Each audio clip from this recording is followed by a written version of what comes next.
l'héritage de guerre entre les deux frères est loin d'être enterré.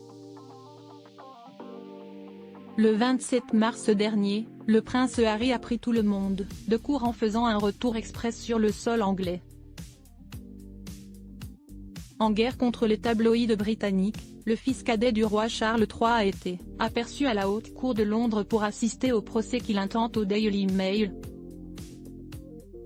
Au cours de ces 4 jours d'audience, l'époux de Meghan Markle n'a, une nouvelle fois, pas retenu ses coups contre son grand frère. Dans des documents judiciaires, rendus publics ce mardi 25 avril, Harry a affirmé que le prince William avait récemment conclu un accord en coulisses avec le newsgroup Newspaper,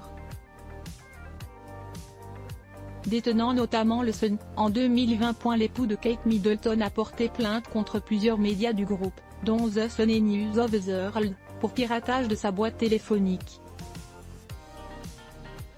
Cependant, selon les documents apportés par la défense, l'affaire serait réglée à l'amiable. Dès lors, l'héritier du trône d'Angleterre aurait accepté de retirer sa plainte en échange d'une très grosse somme, comme l'ont rappelé nos confrères de People. Pour l'heure, aucune information sur le montant potentiellement perçu par William n'a été divulguée. Si les avocats du groupe de presse NGN n'ont pas tardé à démentir cet accord secret, le porte-parole du prince de Galles a déclaré qu'il ne ferait aucun commentaire sur les procédures judiciaires en cours. Et le prince William ne semble pas être le seul à être au cœur de cette affaire judiciaire. Les équipes du prince Harry assurent que la reine Elisabeth II, décédée le 8 septembre 2022, serait également impliquée dans des discussions et autorisations au sujet de cet accord. Ce dernier empêchait les membres de la famille royale britannique de poursuivre le groupe de presse NGN jusqu'à la conclusion d'autres poursuites relatives à des accusations de piratage.